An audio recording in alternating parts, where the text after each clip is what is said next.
All right. Well, I just started the recording for our thing, but let's just start discussing. Actually, something from I mean, I thought you would always would do it, right? the. I don't do my intro sometimes. I just do this. So you want to introduce yourself or something? Yeah, let's do that. Yeah.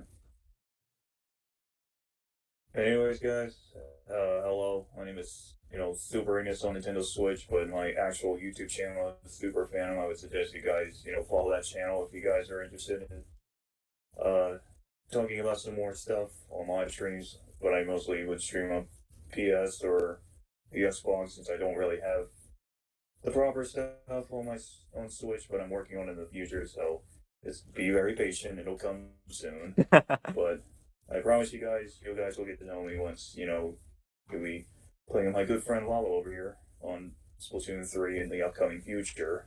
Yeah, yeah. We're basically like we're on the server. Me and you are like the most like disgusted when it comes to like Splatoon for some reason. It's like Yeah, now that we pretty much have everything we just saw, now we actually have quite a variety of information to like actually talk about that was not shown in the Turf War trailer. That gave us like tidbits of it, but it actually provided us more of what we wanted to see. yeah, yeah. It's cool to think that we we've been thinking about some of this stuff for like the longest time, but then like it just now comes to fruition now, you know?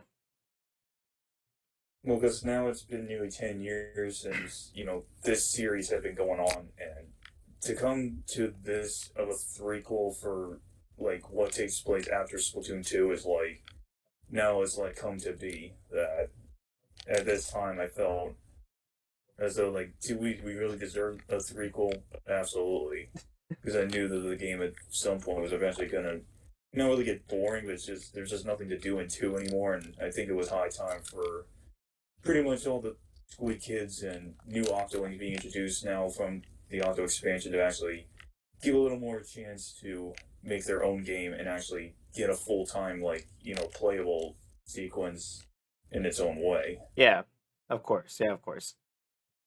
Yeah, of course. I'm guessing what we can do is like we can start from the top of like what was our like initial like reactions to the direct because I feel like you watched the direct like way after it was revealed, correct? Well, I watched it pretty much a couple hours after the stream was done because again I was at work. In case if any of you guys don't know, like I usually do like hospital work, and it takes me 12 hours, and I just don't have a lot of the time to actually watch the initial stream. Plus, it was really early in the morning, yeah, so there was no way I would yeah, it really be was. awake at the It really was early in the morning. first never happened, which is kind of shocking because they usually do it at night for some direct reveals for a game, but I'm surprised they would do it this early in the morning, which is kind of surprising for one of the more bigger popular games that Nintendo's put out. Yeah. So there's not really much to say about like why they chose this time, but I think it was a good idea to put it out early in the morning, just in case of some of the early birds that were still not doing anything. Makes total sense why just to put the game out this early would kind of make sense what comes in and out. I have the direct on my other like on a separate window so we can see like what we all like like what we're missing here. We can list out to see like what we found interesting, what we found least interesting, and all that mess. Because even though also you won't really be able to see it if I put it on my phone because I can't really do it on my tablet because I kind of feel like it's gonna Yeah, like mess up and yeah, uh and to make normally I would do that like separately, but because like my stuff's charging and I don't really have another pair of headphones either to like kind of listen into the game sound of what the in-game commentator was saying to like kind of implement to see what was there and make things a little bit easier to look at one screen of what the direct was showing us and then like talking at the same time. So bear with me and once my thing's charged, then we'll go from there. yeah, yeah, yeah. I will definitely like pause bit by bit. Not really maybe on the same side you're at, but Well, yeah, I'm kind of more on the way of like anything I did find that was really interesting that actually caught me off guard is where I'm gonna pause at yeah, in a way. yeah, yeah, yeah, yeah, yeah. I'm about to like see like they're just now going through the tutorial of of turf war and stuff like that. Right. Which I think that's been like a series staple since like the first direct. Like I don't think we can go by a direct of Splatoon without let them like showing the basics of of turf war, the main mode to the Splatoon series. Well, because we all knew Turf War was like the main focus of the game. That a lot of the people that are big multiplayer guys and not doing any of the other modes is like probably one of the big things that they should always get out of the way first. Yeah, yeah, yeah. Of course, yeah, yeah, yeah. It's just like the thing. It's like one of those comfort modes. Like a bunch of the people that will go to, no matter what. You know. Well, because we knew from the get go that when Splatoon 1 first like introduced the turf wars, and especially for the Inklings, like in the beginning, we all knew that this is like kind of a new way of how combat goes for like a humanoid squid that becomes like this in a way that none of us were expecting when the game was revealed on the Wii U. So Yeah, yeah. It was a like. evolution. No, go ahead. No, you go ahead. Because like we all knew that when 2 was revealed, it was also like the evolution of that. The game was going to be making new changes, and then same with adding new addition to the characters of the Octolings and a DLC, which never really expected DLC to be coming out. Which for some of you guys don't know, I started playing Splatoon 2 pretty much a few months after Octo expansion came out, because I am a diehard Octoling fan. I love the characters, and Oh my I just gosh. had to get the game at the end of Christmas of 2018, and yeah, I know I'm extremely late. Don't laugh at me in the comments for it, but it's true. I was really late on the game, so it was high time for me to finally get into it at the time.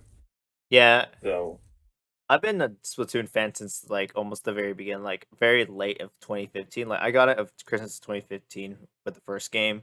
I was just about like done with like the half year of its like life cycle. So it really was really encouraging when I played the game around that time because that way I would have been way too late with all the Splatfests and I would have been confused of what was going on. yeah, but so anyways, reading into the first topic, which I know you probably would have at least said it though, is one of the big things that actually caught my attention is the new movement of the swim ability, which is the Squid Surge, which that's a very massive, big addition, especially if you're trying to run away and go up the walls. Because yeah, imagining B to like fast swim up a wall is like cool and all, but like it just you could still get shot up even if you had like I don't know, just ink armor or just any way of trying to escape. You could still get shot off the wall, but getting a little boost of speed for charging it up, even though I'm not really sure what button's going to be melded onto it, is actually a very good addition to change for combat and pretty much running away from gunfights. Yeah, But yeah. The thing I think I find interesting with the new this new skill that we're gonna get in this game. I think it's gonna make it like a very interesting thing where it's gonna get really utilized a lot when it goes into the competitive community because you know how in the competitive community there's like always like new tactics like new things to optimize speed and stuff like that. Like the pro players always find a way to like make the game so so much like to be as competitive as possible. And I think they're gonna find cool ways to do it that with these new abilities, with these new skills. yeah, absolutely, because even including that with like the squid roll, which is another thing we'll get into in just a sec. This could be interesting that maybe if you get shot, because it does have that glow effect as soon as you're about to do that zip, is that you could get kind of like a quick second shield, and you could pretty much take maybe less shots, but as soon as you make your way up the wall to get onto another platform, you may be able to still survive, but also have another chance of going after another player that's like maybe using a charger on the top of that platform, and then you can just zip up past the grates, then shoot him, and then easy, simple, and you get the splat easily. Yeah, Like it could be good for defense, but I feel like it's more on the line of offense in a way. More of offense. I would say it's yeah, more of an offensive thing. I would look at it more like a defensive way. Anyway, But yeah, I'm now on the direct now where it's just to the stages. So I'm guessing we can get to the stages. I'm guessing because the stages was the biggest surprise to me, honestly. yeah, because the squid roll will just real quick say this. I do like this new thing for like more of the ways of escaping like gunshots. I like that too, especially since you can pull up a shield of ink so that would actually protect you against most shots, which is very very helpful. Yeah, Because two had very tough issues with that where you can only swim and just jump, but you can still get shot from long range from like squelchers or the pros or pretty much the jet squelchers, even though jet squelchers probably are the most overpowered long range gun, I think, in my opinion.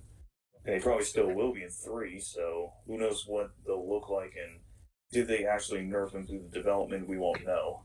I will test that theory because I'm a Jet Sculpture main, so I'll test that theory. But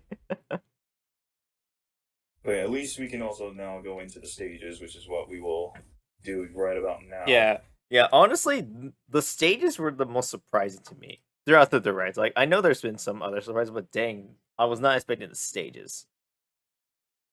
Like starting with Scorch, we kind of actually saw it from like the reveal trailer from like the very beginning last year, and surprisingly, this map looks small, but man, is it actually wide open. Yeah, I feel like this is gonna be like a territory for like chargers and like long range weapons. It's gonna be like a haven for those weapons because like most. Especially because it's not in like a town-ish area, which is most of what the maps are. At least like probably 70% of the maps are like located in is like buildings slash like the city or something. So at least this is like a new kind of environment for players to encounter on this map entirely, Yeah, yeah, which is very interesting because especially with the flying spawn points, which we'll get into later, like with a little more detail about the flying spawn points, it's more on the lines of uh, more wide open, more kind of choices to like flank around against the enemies, and then it's still more open for specials to actually hit, even if there's like wall piercing weapons, which is kind of intriguing. Which again, specials get into much later once we get to that segment, but pretty much I've seen what Scorch can do, in my opinion. yeah, yeah, yeah. Then Eel Tail Alley. Ito Alley. I mean, we still I feel like this have would have been this Ito Alley might be the most like interesting in my opinion because we saw in the gameplay trailer that they released not too long ago and how that stage worked. It really looked like a stage that if you know your layout of the stage, you're gonna have a higher advantage than most of the team than most of the players. because I already know that pretty much the in grapple hook is pretty much going to probably be like your best friend on that map It because there's a lot really, of walls you yeah, it can really cling is. to. Because we did see it when that one player in the turf war match trailer actually, was using it and actually was able to get behind the charger, but to no surprise. And then, it's just so easy to keep clinging to walls, and then you can easily go back to where you were before, making it more open and getting ideas to use that in grapple hook. Yeah, So I think that's where the specials is probably going to be your best friend on Eel Tail Alley, in my opinion. It's more on the lines of, is this going to be a more open esque set of specials, or will this be for more offensive gunfights in a way that, depending on what you're running, could it be something like that? Who knows? who knows? We'll have to just have to see when the game comes out. Mincemeat Metalworks. This stage is by far the most interesting question mark because like this stage like it doesn't like give you too much of what it shows. It's like yeah, it's very flat. It's kind of like in a weird area, but like hey, it's not as open. I mean, if you guys actually do want to see like what the Square Research team on Twitter actually posted, he'll put a link in the description. But Most likely, yeah.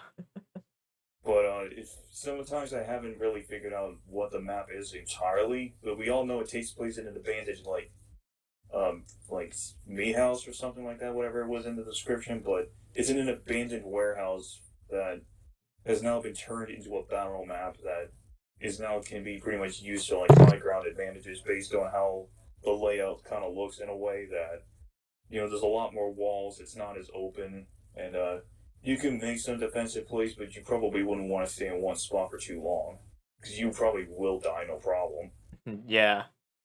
Yeah, I feel like this stage is gonna be interesting when it gets into competitive play because maps like this in most games like Overwatch, um, and like other games like maps like these are gonna be like the more like wild cards of the competitive scene, especially like with Oh yeah, especially when we get to the ranked modes because the ranked modes change the map layouts, and I'm very interested to see how this map would change according to the ranked mode.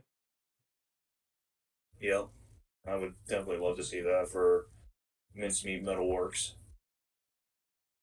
Yeah. Next stage is up is Undertow Spillway. Now, this was the last map that they did post that tweet about it, which is kind of one of the newer like additions to the game. Which again, this isn't from a returning map from the last two games, but this one kind of piqued my interest. That it takes place in an abandoned warehouse, not like the Mincemeat Metalworks, but this is like a different, I guess, underground like substation you could say that almost isn't like anything related to Octo expansion, but it takes place in an abandoned like underground substation that has now been more converted into a more of like a long distance, like somewhat of a medium to maybe a long big map that you could easily like maybe in a Splatfest version of the ranked versions like probably press a lot harder against some of the teams that you could easily encounter, but it's more on the lines of can ranked mode like do it better Yeah. and will the it like actually make it more flatter so that depending on what the mode is, will it actually maybe have quite a few checkpoints or not? It's probably gonna give it like that what you would call Black Belly skate park treatment and with some modes can Blackberry skate park there are some modes in Black Belly that make it like Rainmaker for example. Rainmaker it's like it flattens like the entire area so much. Right. Yeah, so it probably might get that treatment. We're not sure. It might expand the area and give much more higher else for tower control. It might do that go that direction that the museum and two did. Yeah. It's gonna be interesting though. These maps are gonna be interesting once we like see them in in the range match because like that's where I think I might put more of my time in. Yeah. I mean, I think the map's gonna actually play out pretty good, but once the full game comes out, then we'll see how the map is gonna play out. Yeah, Just based on the looks of it, I mean, it looks big, but I think it's not really missing anything. But I just think it's got a chance to be uh, a good map, it's just like in my opinion. it's just the problem is like there's too many indivisible variables that we don't know too much about it. You know? Because I know you said you had questions about Eeltail Alley or one of the other newer maps, but this one's kind of on like the plausible side. Is like it's just up and down. Like again, it's just until I can actually play the map, I won't know for sure if it's like going to be good or not. Yeah, yeah. We'll just have to see.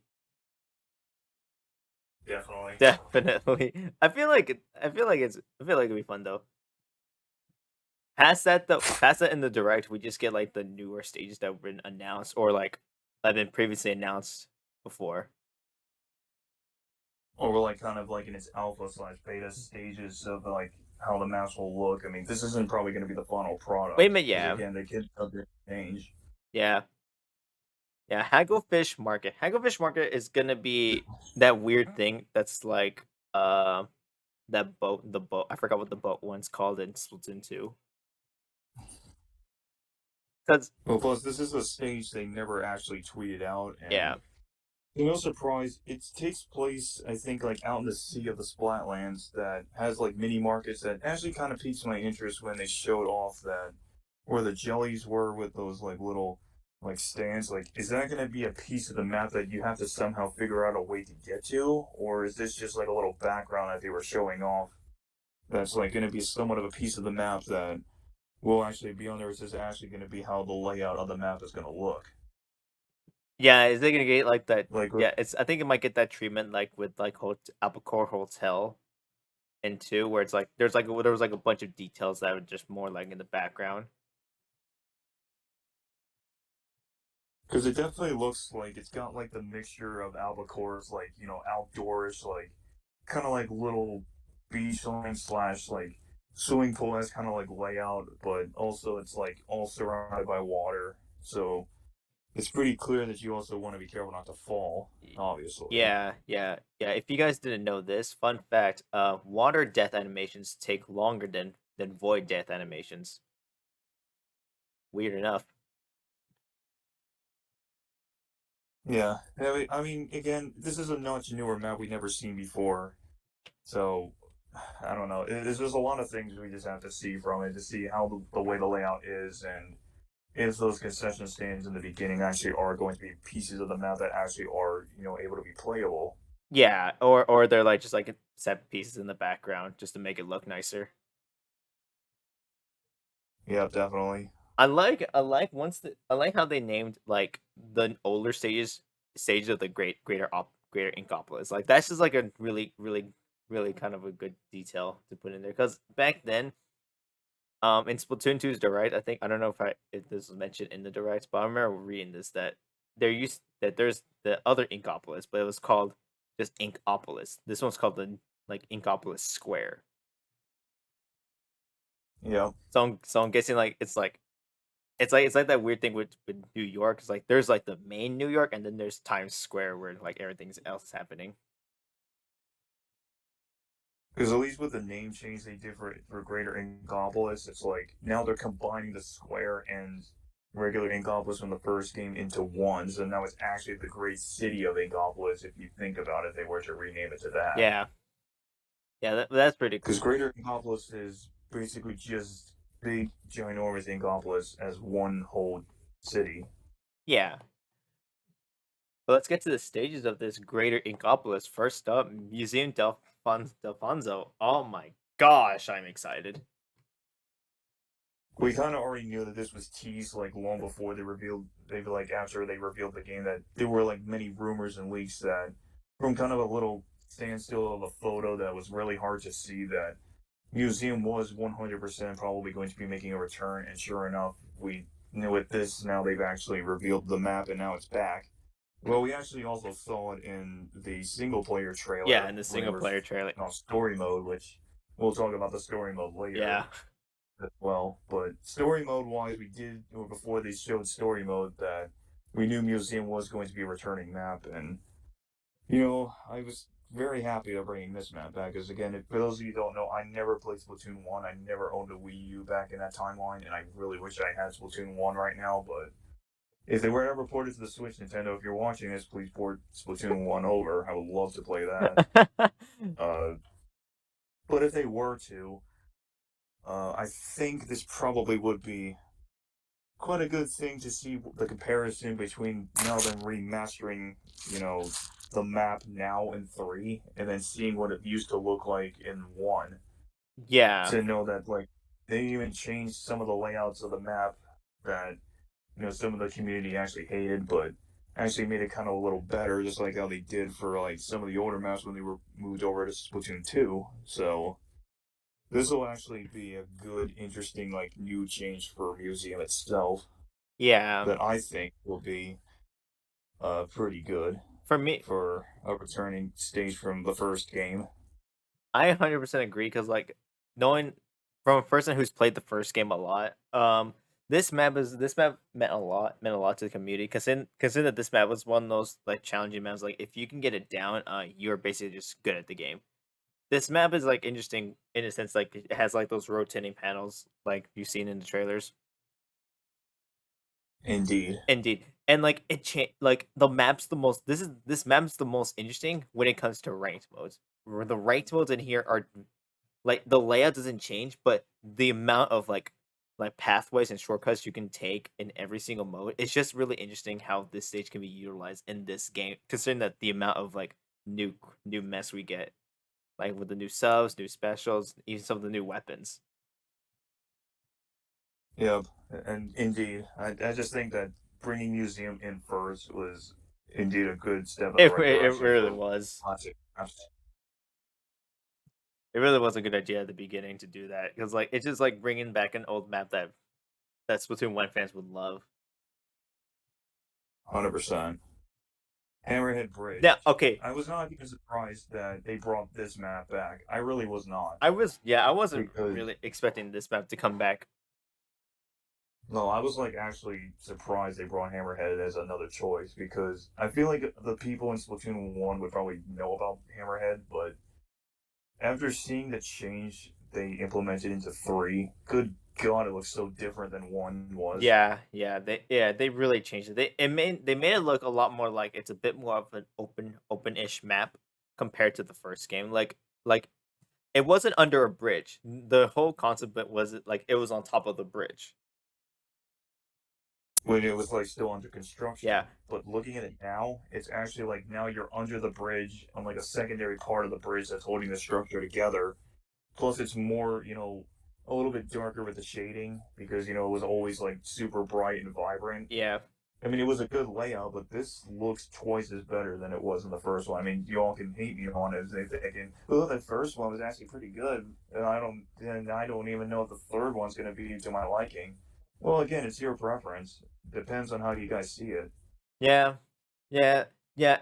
From the looks of it, though, I am not sure. It looks like they got rid of the gradings, the grading that was in the first game, which I don't know how I feel about that. The grading in that one made like kind of like a fix to like if you have like a certain amount of swim speed, it would nerf you a lot.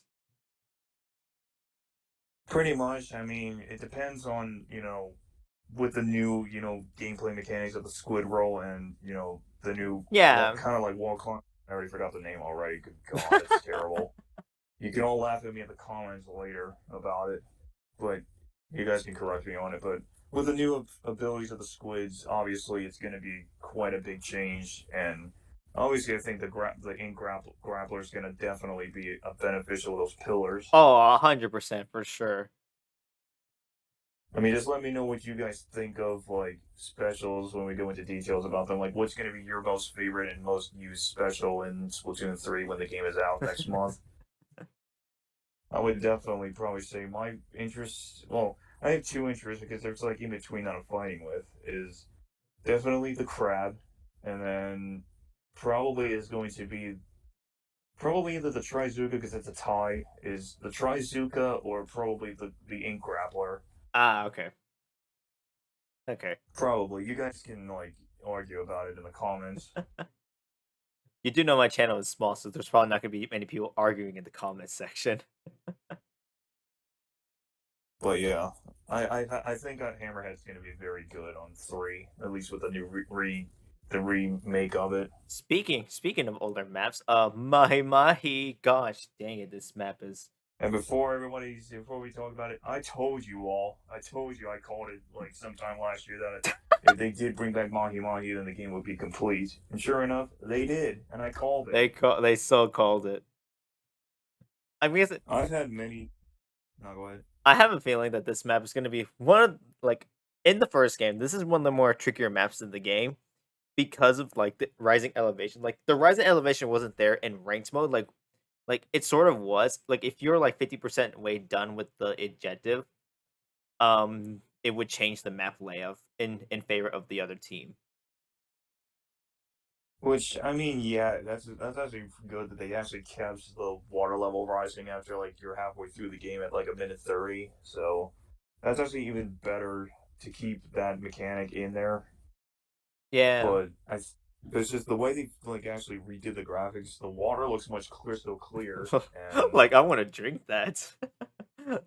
which by the way, it's poisonous somehow to squids in the Splatoon universe. I don't know how, but no, yeah, somehow they made it. I guess like a poisonous killer. You guys can laugh at that if you want, but it's true. It kills you. Yeah, it kills you for some reason. But since I saw the 3 like little platforms after the water level was dropping, like I feel like that's I don't think that was in the original map from Splatoon 1, but correct me if I'm wrong, guys, but There were I definitely think there were three it platforms in the was middle. There was definitely three platforms in the middle, like in So they kept the layout from the original. I think what they did to change it was like some of the few like platform sizes. Because I definitely remember being like the middle one being a lot more smaller. Yeah, that's definitely true. I mean, it doesn't look like they changed much of it, but the fact that they're just bringing it back now just looks so good. Yeah.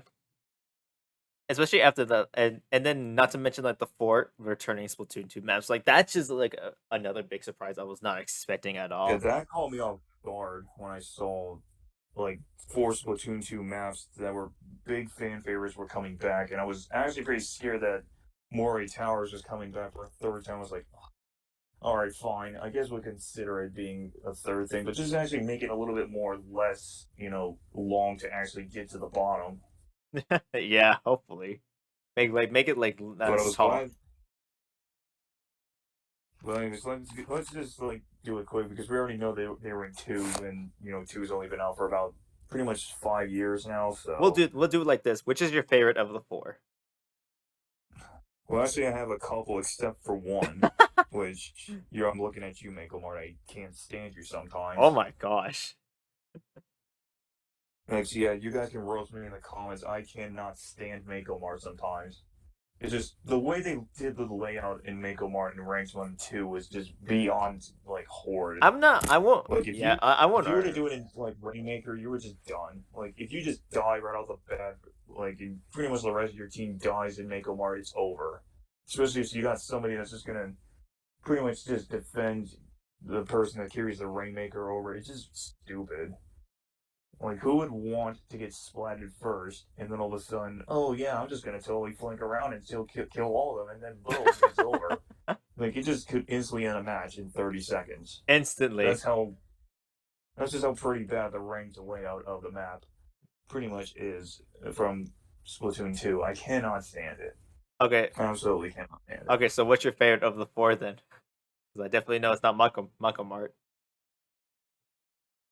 Oh, man, it's really hard to say.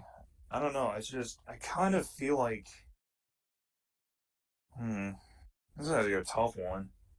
For me, for I'm probably gonna have to go with I don't know. It's really hard. It's between Inkwell and probably Wahoo World is like my top that's two. what I'm thinking too. Like Wahoo World's like layout is like the most interesting, and then it's like the most chaotic once you get into like to ranked battles.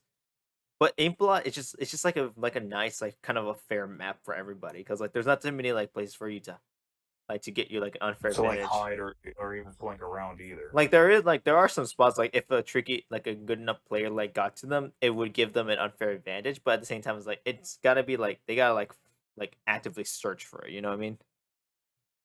Because I mean, I don't think they're gonna ever change the layouts of these formats. Because again, it's literally the last sequel has been out for 5 years, so I can't see them making a change to the match. I mean, they could make small changes, but Like how I can't see. like how the spawning works is like no because you do know that the spawning is gonna work differently in these stages compared to like the previous two games. But yeah, like the reason why I think Wahoo World I think is my favorite map is because I'm not saying it's because the layout is like it takes place in an amusement park and it's kind of like a good average sized map, but it just looks so good and the like little moving platforms after the sign tells you that it's going to be moving is like a good little bit of a taste so that it gives you a better advantage that you can go under the bridge where it like extends after a certain amount of time or you could go around like some of the flank spots to like reach the middle section of the map at the top and then you could just try to cut off the rest of the team, especially in the ranked layout. It sometimes gets changed or maybe it won't, but I don't know. It's just I feel like the ranked layout hasn't doesn't really change the map maybe much, but it actually uh probably I feel like doesn't change at all. It just stays the same. Yeah, but the So I don't know. I mean, you guys can state your opinions in the comments about what your favorite of the four Splatoon 2 maps that are coming into three, but I just feel like Wahoo World, in my opinion, is probably my favorite of the four that's coming back. I'm also surprised that we're getting Flounder Heights, and it looks like a new stage that we have not seen before. In later updates, which I think like it's a good way to like pass up the life of a game. Like 12 maps at the base is like not that bad. Like that's a really good stage size. Which I'm assuming the classic map you just mentioned is on the left, Yep, right? the one, yeah, the classic map's on the left. And I believe this is a Splatoon 1 It's a return. Splatoon 1 return. Yes, they and I'm looking at it right now. Gosh dang, they nerfed the size of it. It looks smaller, but I feel like some of the more flank spots could still be there. Yeah, I feel like yeah. Because I have seen a lot of videos from like, some of the other YouTubers or Splatubers you could call them that pretty much, played a lot of the map and then kind of found the ways in Splatoon 1 how it worked. But definitely is interesting to see this map returning, especially when the update drops that this map will come out and see how it is, how it's like almost 10 years later. Yeah, yeah, it's gonna be fun. But the new map that looks like it takes place in some kind of the Splatlands desert kind of is piquing my interest, though. We won't know the name at least until they can reveal it in the update, but Or at least like, for right now, I think or at least that like, new map will pique my interest. yeah, most likely. It's making me wonder, like, if they gonna do the same thing with the Mario Kart 8, the Deluxe Booster Pass is gonna do, like, bring back older maps that have not been into the game, that have not been Splatoon Hashtag 2. a row from Double Dash, please. All Anyways, right, weapons. This I was not too surprised, but then I was like, I'm still surprised. because a lot of you know, we all know that all the base weapons of every single type are going to be returning from all two games going into three. So we all knew this was going to be a thing because they already announced it after one of the trailers actually said, or pretty much a tweet was saying that all the base weapons that had been confirmed by Nintendo were returning.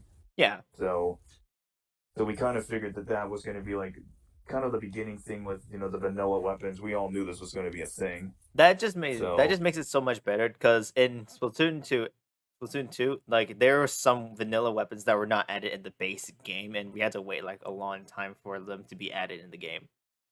So, oh yeah, 100%. yeah, considering now that all the base weapons are in the game, knowing that the only things we'll be missing are the actual variations of the weapons, it's just gonna be fun to know like what variations are gonna bring back. Nintendo was always Splattershot. Make it happen. Nintendo, Barry Splash Shot Pro. Anyway, But one of the more things that I was more fond of seeing is the two new weapons that the other one I called me off guard that I was not expecting, but we obviously knew the bow and arrow was coming, aka the stringer, which terrible name by the way. You could have just called it the splat bow or something. it's just gonna get Like stringer's okay for a name, but it still could have just been called splat it's gonna bow, get honestly. it's gonna get confused with Stingray.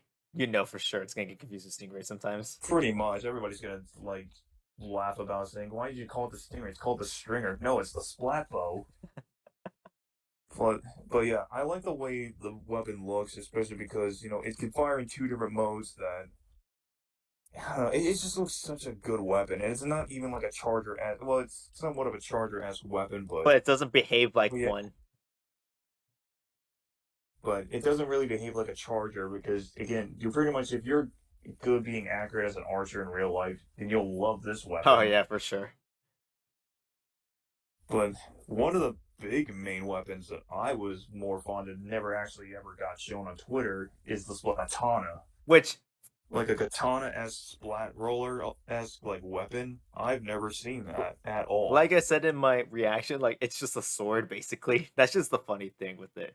It's a Like sword. it looks like a sword, but I don't know if this thing is gonna be the next overpowered meta in weapons categories for turf wars or whatever. I think it's gonna be one of those weapons that if you give someone who's like really good at moving and stuff like that, this weapon would be overpowered, but it's gonna be like in that weird area that they need a lot and a lot of practice to use this weapon and see what all the capabilities of it can be. I mean, the charge slash might look like it's gonna be pretty broken up close when you get in their face because it actually will one shot. It would one But shot like a roller, but at the same time, it's like I think you can combat it because of how because if you've seen the footage, it looks really slow when it comes like to some moves. oh yeah, 100%. I can't wait to try out the Splatana though. It's a new gun and it's brand new along with the splat bow, so I cannot wait to try it out. Yeah, yeah, it's good. Now for the pretty much everybody's big main meat and potatoes, those special Oh weapons. yeah, Because in the beginning, like we already knew that the ink grappler was going to be coming because that's probably going to be one of the more like not really meta chasers, but pretty much more of like the most used special just to escape and also like perform some ninja attacks, you could call it. Also, the Trizuka, which is might be the most powerful. Whichever case you don't know what the Trizuka is, it's basically an upgraded version of the fan favorite Inkzuka from the first game. They just redesigned it to now it shoots tri shots for like 3 shots at a time, and then yeah, that's pretty much what it does. My favorite is so far. It's gotta be even with the new ones that have been released in the directs. It's gotta be the crab because that crab looks really cool. It looks really cool. Because based on the Turf War trailer, it looks like when they were shooting at the crab, it is a tank, so it obviously cannot be destroyed It, unless you can shoot the driver in the back. That could be the only way you can actually kill the person and destroy the I crab. think it's gonna be like along the lines of like with ink armor. Like once you destroy like the armor like around it, it just exposes the user. Could be, but we have to see more because we didn't really get a lot more of what the crab can do, Yeah, and they didn't really actually fully explain it. But we at least now know the crab is a tank, and I feel like its weak spot is the person in the back. If you can sneak around and yeah, shoot them and splat them down, yeah. but other than that, pretty much just not going to take any damage. The killer Which that new killer well 5.1 or whatever I think it's called. I think that one's gonna be like the more chaotic weapon because like the way how it works, it looks like it's like a mix of a stingray, but like the direction of a stingray, but like the power of like weaker killer whales. Like I think that's gonna be really interesting once we get the game. because I know it's like it feels like a stingray slash killer whale combination that like obviously the enemy's going to see where the line of that laser is going, and obviously if they go towards it, you're dead. But you can actually choose where to actually drop it at, and I don't think it'll actually like drain your meter too quick. But the special does pique my interest, and whatever the combination of that weapon is, I think I might actually try to use it. But I don't know how it works or how you can actually plant those like mini killer whale like surround sounds, but something will tell me that it's probably going to be a good, interesting choice, in my Other opinion. specials, To like, yeah, other specials that have not been revealed in the direct, but like we've known before, is the I'm calling it the poltergeist because it's just a giant vacuum. oh, for sure. That one's gonna be probably the most like like I said and before like there's more chaotic ones. This one looks like it's gonna be like the most like interrupting weapon because like the way how it works, like you suck it up, it's like half a shield, half like it's taking your ink, and then once like it's full, you can shoot it at like an ink bazooka and then just make a humongous blast. Oh yeah, 100%. And then it could actually be good for ranks mode to put the pressure on a person that either has the objective or like some of the teammates are trying to help them, but you can put the pressure on them and try to help your teammates push up to actually get them. Could be a good pressure type special to use to put the pressure on the enemy team. Of course, another one, Because another special. Okay, no, you go ahead. I feel like the special in a way can because it doesn't change because you can choose the direction it goes. I feel like unless it only goes to the right because based on what the gameplay of it showed was that I feel like it just only could move in any direction, but I think it only could go to the right. So as long as you can time your aim and predict where that person's at, then obviously you can either follow them or just insta splat them easily. But again, we just have to see more about it. Yeah, for sure. Yeah, for sure. I think in like, yeah, yeah. Next up is that new shield, which I don't remember what they called it, but dang, but I'm just gonna call it giant shield. I think the giant shield is gonna be the most useful special besides the new ones we see here because how it works just from the gameplay trailers alone that I think what you can monitor an area and the only way for it to be destroyed is like from the top and sometimes if you put it and sometimes there's some like sometimes like you can't shoot it from the top even if your weapon's like a long range weapon or something like that. It's like very difficult to shoot out the top. Oh yeah, 100%. But It's making me wonder how this special is gonna be used in like ranked mode because like I remember when I was watching Death Stalker 2, dude, like how he was thinking it might be used. Like if you can put it like on the tower and tower control and it moves with the tower, that's just gonna be one of the most broken abilities of all in Splatoon history. Oh yeah, definitely. Because imagine a shield that you had to destroy from the top in order to like to get the tower back. That's just unfair. Because actually, if you think about it, if it actually does make you take damage against an enemy shield, you probably will get hit, but maybe not as much. But you probably will obviously leave yourself wide open Yeah. if you towards it. What But it other? was one of the more newer specials that never were actually shown, but this kind of actually piqued my interest. But I feel like they didn't really give much detail about it in a way. But a little tacticaler. Now they did say that it actually gives you some kind of special effects, but based on those arrows, like, does it give you run speed up? Like, can you run super quick? Because it looks like you can. Yeah, it looks like you can run faster and like do some of the abilities faster. Like I think it's giving you like all the speed buffs like in the game that's possible. I don't think it like I think like in the trailer like they said like it won't be like it won't last like too long, but it's just enough time for like to give you like kind of a huge advantage in the battlefield.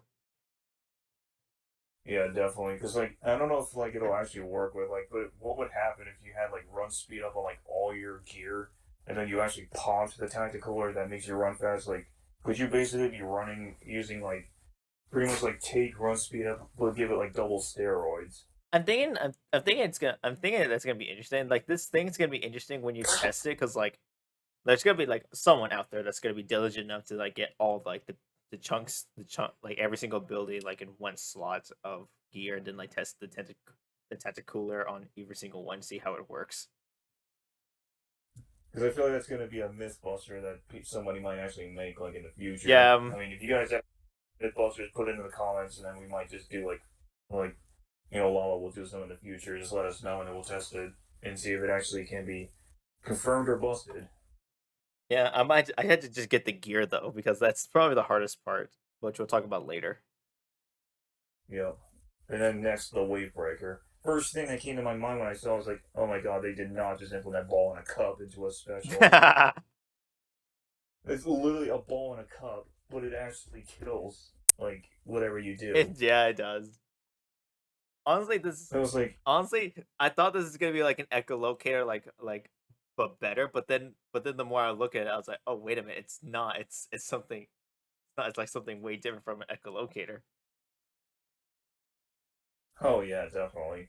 And then I knew that like first thing I knew was like, oh my god, it's ball in a cup. And then all of a sudden, as soon as I saw the waves, I was like, wait, are they playing jump rope too? Like it's ball in a cup slash jump rope. And then I realized when they just stood there after the third like little shockwave, they died. And I was like, oh my god, that's a killer. Yeah, it really is. So it's gonna do. Because it's like, here, well, let me go first because Okay, yeah, sure. I feel like if you pop that in the middle and somebody's in the middle of a gunfight and you pop it like right in the middle, it's not going to be easy if they can keep on jumping because they could mistime a line and then if they touch it, they're dead. Like, there's no escaping it because I know once it's touched, you're done. I think. And even if you're, Yeah, unless you're a really good jumper, then yeah, you're pretty much going to either die or be super lucky if you can clip that and put it on your little TikTok or Twitch. I think the mode that this special might be the most chaotic with is splat zones. Oh, don't even get me started with SWAT zones if that special pops up all the time. I'm gonna be seeing that special every danged match. Like watch it, watch it. I'm gonna see that danged thing every single match. I'm not even gonna be complaining. Like, okay, fair enough. 100%. All right, next special up is the Reef Slider. Now this caught me by no surprise. It's like a mini roller coaster that blows up. It's just a giant. It's just I was like laughing. I was like, what? Like literally at first glance, I was like, what? Like it goes so fast, and then like all of a sudden it kills. it's just the rideable. As It's soon, just a rideable seeker from the first or game. it kind of reminds me of, and it kind of reminds me of like the what was it called, the baller from Splatoon 2, but they like actually like redesigned it into a roller coaster that it only goes in like a straight track, but if there's enemies there, you can just blow them up in that radius for an AOE. Makes me wonder like how this weapon's gonna be used a lot. Like we see it like glide on the ground, but what happens if you throw it up in the like off a cliff? Like if you're on like on a tower point and then you can just throw it down. Like would it go like along the wall or just like flung off like it's flying, and it just explodes when it touches the ground. Or would it only activate unless you're on the ground? I mean, we don't know that for We won't know sure. that for sure. Yeah, yeah. We won't know that for sure until like the game comes out, but like, or they give up more details about it. But at the same time, it's like it's gonna be interesting to see this weapon come to fruition and the competitiveness. Oh yeah, Because definitely. there's gonna be But like some clever players out there that are gonna use this thing as the most annoying thing ever, and it's gonna be glorious. oh, I can't wait to see how. But I'm still definitely gonna be hyped for the Reef Slider. I think it's gonna be a pretty interesting special. It just depends on what the kit's gonna be for that for the main weapon and what the sub will be. It has to be like good in order for me to actually keep using the Reef Slider. Yeah, but as well as those specials, we got returning ones. We got the Tenta missiles, the Inkjet, the Ink Storm, the Booyah Bomb, and the Ultra Stamp. Yeah, Tenta missiles, I'm happy that they're back because I've always loved Tenta missiles. In case you guys don't know, and too, like sometimes I'll mainly use it with like the end zap, which I hope if the end zap does end up in the main lineup, I'm definitely gonna probably use it. Not all the time, but probably here and there. But whatever the new special is going to put on the original end zap is going to be probably my main Yeah, as well. yeah, probably.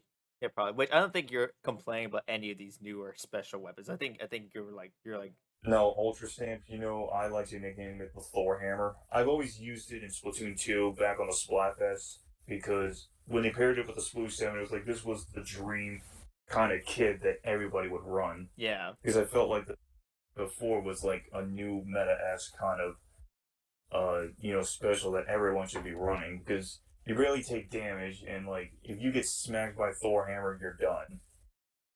Like that's how I call it that way. But I'm glad they brought it back into 3, which I was not expecting the stamp to return, but this could be interesting to see how is it going to fare in some of the newer modes and or the upgraded rank modes, which we'll get into later. Yeah. And same with us as well. We're going to save that big one for the very end when we talk about the Splatfest, obviously. Make sure to subscribe to your channel. Just see if you can get the road to 50 to 100 subscribers for the end of the year. The road to 100 subscribers. Because that's what I'm shooting for apparently. All right. Oh yeah, All definitely. right. All right. Where were we in the direct? Like talking about that, we got some of the returning specials from Splatoon 2. Obviously I said that the Tenta missiles were going to be probably my absolute favorite returning one because Inkjet I'm okay with, but I've just never really been mastering it if you would think about it. Yeah. Yeah. One of my I think we can go straight into the shops or with Sheldon and stuff like that because how they're doing Sheldon, I'm really interested to see how this is gonna get implemented more and more. Yeah, I mean, he looks a lot better than he was in 2 because now he actually looks a lot more, vibrant. I mean, yes, everybody, if you're Sheldon fans, shut up because I'm obviously going to keep skipping for everything he's going to talk about a weapon. But the one thing that did change that was never actually in the original 2 games are the Sheldon licenses. This was kind of blowing me away about how exactly, I didn't even know this was a new currency to actually unlock the weapons, entirely. Like, which is this you just play the game, you get the licenses, or is there a faster way to farm them up so that way you can get all the weapons you want? Yeah. Yeah. Because personally, I like the old way better with using the coins, get the weapon you want, even if you have to reach a certain level. But this new way does pique my interest way more because it was kind of getting a bit stale after Splatoon 2's life cycle was almost ending. That it's just all the same. You have the coins for a reason. You're just buying guns, clothes, pretty much anything for your character. At this But yeah. this though is a new way to just get weapons. That way, actually has a more of a chance to choose what you want. Yeah. Yeah, this makes it so that way that weapons are sort of in a weird like they can be level capped, but they're not restricted anymore. Oh yeah, definitely. So Because the best part is, based on what he said, that if you're not at a certain level, because they did discuss this, that if you were to scroll over to any of the other weapons that tell you had to unlock this at that particular level, I'm glad that you implemented the ability that if you have a certain number of the licenses, you can actually buy the weapon even if you're not at that level. Like that's a total game changer if you wanted to get that weapon early. That I just absolutely love. Which I think everyone might know or like about to know that I'm gonna use it to get the Splash Shot Pro and the Jet Squelcher. I'm just saying right now. So my choice is probably going to, well, you probably obviously get the splatter shot at one license. That's going to be the first thing to unlock, unless you just get it unlocked right away because it's a vanilla weapon and a starter weapon when you first get the game. Yeah. So, so that's already going to be off my list. It's probably going to be the 52 gal, Oh obviously. yeah. The one of the rollers, if they bring back the Flimser roller, which is going to be very, very fun to use. But but yeah, I have no say in what they changed for. Well, what else they could possibly change for Sheldon's weapons works? Yeah. It yeah. We'll have to see when the game comes out. I just find it. Yeah, hundred I percent. really just find this really interesting because like it's no longer restricted. It's just what we wanted all along. No restrictions on the weapons, and actually a better currency system that actually makes it easier to not having to grind up a certain level to get a gun. Let's talk about the. I'm now in a direct where they talk about the gear, so they might talk about the shops now. Let me just skip over. Yeah. Yeah, honestly, the new shopkeepers for three look really good. Not gonna lie, they look really good.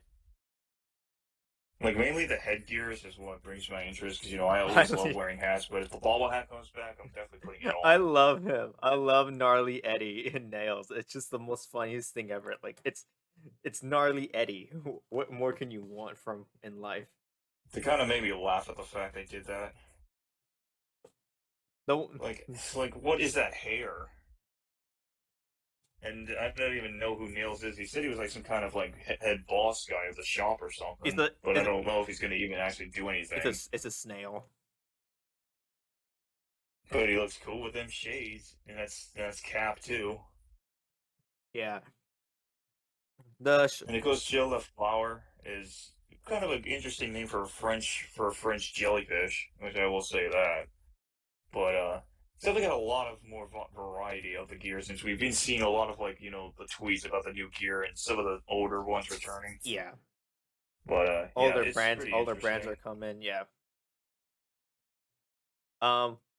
For the shoe shop, my gosh, I Mr. Coco is the most funniest thing ever to come from this direct. Like I just started laughing when I saw Mr. Coco. It's just like he's a big buff dude running a shoe shop. Yeah, he looks like he can actually wrestle you to the ground with those giant claws and like destroy you. And I like that in the direct is like this guy may look like the biggest, but he actually has the warmest heart. Maybe. And when they said maybe I Both was of those go ahead. when they said maybe I was like, "Oh my gosh, so this man can pummel me if I looked at him in the wrong way." And then, of course, you get into the abilities. Obviously, we know run speed's been around for the game for pretty much almost 10 years in the entirety of the two sequels. We already know that it basically makes you run faster if you're not submerging yourself in ink. So it's basically like a race to see how fast you can run without it, or pretty much how fast you can run with it. And I will say it definitely makes you run super fast. I'm Now, the one that did catch me interesting, that piqued my interest, was intensity up or something, int- or intensity burrow, I think they call hold it. on, But I'll check. In intensify action. which I think, based on their description, they say is that when you do that ability, when you run up the wall or swim up the wall, and then you get that charge like quick dash up, I think it actually increases like the quick time of how fast it actually allows you to do that It ability, makes it so you can get back to the top of the wall yeah, easy. it makes so there's like less time for you, like less time for you to actually like charge it up. And then what caught me off guard too is basically the secret guy. We all know that he takes snails, he can re-roll your abilities. They brought back Merge, but he's older now. I find it so fun. Like this is the biggest glow up I've ever seen in any Splatoon game in my life. Like, did he somehow survive the Splatpocalypse and now he's been alive for like many years during the Splatpocalypse? And then somehow he just started growing up to actually look like almost a real human? Which is fun. Like, Like it's kind of weird. How does this fit in timeline sense? Is it like a couple years after the events of the second game? Couple years the events of after Octo expansion? We have no idea. I mean, for him, pretty much being a full-on teenager, he looks pretty good. He has a I mean, him as a kid, he looks kind of goofy though when he was a kid, but him now as a teen, he looks like a real like he human. looks awesome now. I would like to hang out with him He more. almost looks like Spike. He may almost look like Spike from the first game, but he almost looks like him. But he looks more with the human body of pretty much a half human, half I guess sort of squid person, you could And say. and he has like that weird like character design was like you know you can trust him because just how cool he looks or like how laid back and chill he is. And with Spike in the first game, like it kind of like put it in a sense like he was laid back and chill, but he was more like a weird like hippie creepy kind of thing. With Merch Oh yeah, 100%. Merchant 3, he just looks like you can trust this man with your life and he probably wouldn't even do anything with it. Yeah, I mean, I know he wouldn't, but this was what I was wanting for so I long. know what you're talking A about. new gameplay mechanic, the presets. Let's I have go. been begging, I've been begging Nintendo to add this in a Splatoon game for presets so you don't have to keep changing your gear every single time you leave a match. And make it not restricted Like, to amiibo. and same with the weapons too. Finally getting presets. I've been asking for this for 2 years And it looks like because I'm sick of and it it. looks like from like the bottom like under the gear with the motion control sensitivities all that mess, it looks like we can also save our presets of what kind of style we play with like certain weapons, certain gear, which is gonna be awesome. Now, for characters like the Inklings and the Octolings, that's That's questionable if you can questionable. save that preset with that That's character. questionable. I'm guessing like they might just like make oh you can change the hair, but even then that's like I'm still happy because like it's still like it's still a preset. It's gonna be awesome. 100%. I cannot wait to make all the presets I want. And especially when it overlaps to say, you want to use this preset? Absolutely, and it still saves your last one. Yeah. I think what the one area that got the most change between like this game and then Splatoon 2 is the lobby for sure. The lobby got the most amount of change. Oh yeah, I love the new lobby background makeover. It's not like just some giant ass like background of like, oh, the colors of whatever color mode you're choosing is like just gonna It's change, like and it a still is the same like flooring. it's like a They even gave the yeah. new characters animations for when they actually are holding a weapon, so they actually look like they're actually ready for combat, Yeah, which is definitely a big giant leap forward of the new game. of course. And then like Which I can't. I would. yeah, of course. That's the thing I love about it. Well, I know what you're all going to be thinking. Well, why does the HUD of the lobby look almost the same as Splatoon 2? Yeah, right, it does not. Like, it totally does not look anything the same in Splatoon 2. I mean, sure, like, you got, like, the same kind of, like, layout. But let's be fair, let's be honest. The HUD for Splatoon 2 was directly inspired from the first game. This one's Oh, yeah, totally true. this one's like it's its entirely new entity.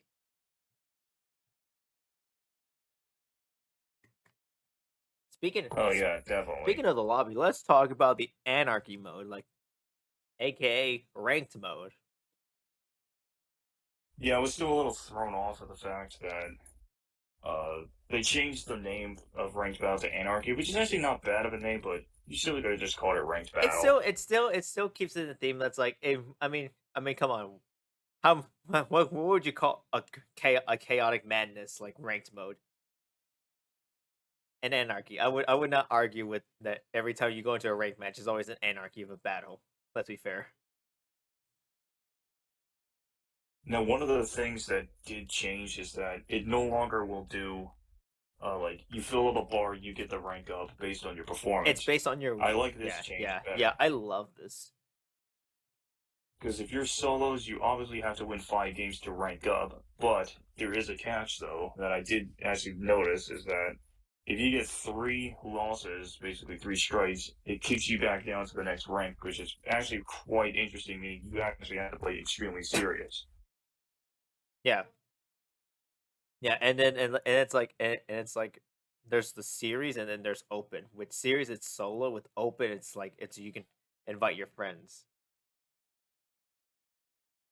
Yeah, I can't believe they actually re-added the friend ability to join the friends in ranked modes, which is what I was asking for forever. It's not what I wanted. Like I remember like me and you were talking like not too long ago that we wanted like a like be the rankmakers, the ranked mode matches, not like ranked modes and just like playing for fun. Yep. But this is Because obviously, go but ahead. I'm guessing this is gonna be close enough. I hope like the open like it's not gonna be like the series is, like the most competitive. Open is like you can just do it with friends because I hope that's a that's the case because if it is then it basically is that mode that we've been waiting for. Yeah, 100%. And then one of the actual things that I noticed that did actually change is that because we all know that Splat Zones or Tower didn't really get much changes. It's still all the same as it was in two. Well, Splat Zones always remain the same, but Tower Control hasn't changed since Splatoon 2. But one of the main things that I actually did notice in the front of the screen is that when you go to Rainmaker, it actually has checkpoints now. That's right. If you pause it at just the right time, you can see that the player that held the Rainmaker actually says take it to the checkpoint, and if you actually drop it, you can now advance to the next checkpoint. So instead of just, trying to protect the player, you can now actually jump through checkpoints and then kaboom, it works out perfectly. Kind of just like how tower control is. He actually made it a change to it, and I was happy for it. I'm really want to know how that's gonna work in the base game because like that's just gonna make Rainmaker much more chaotic now. Well, plus it'll last longer because I think the community was listening, or at least they were complaining that Rainmaker's way too quick. You lose like within 30 seconds, which probably they knew they were listening, and they decided to make it a little bit of a more challenging approach, which is good. I love that. I'm all for a challenge. Which I'm definitely ready for it. And of course, obviously, one of our big friends really loves this mode, the private battles. Obviously, it's more popular. Everybody loves it. Yeah, There's really not nothing much to say about private battles. you I think mean, you think they're pick up some friends, join them. you think they're gonna change a bit of the private battles like not to make it much or better because like at the same time it's like private battle has not been like too much of a big change since between one and two. Like there's a few changes here and there, but like not like major changes.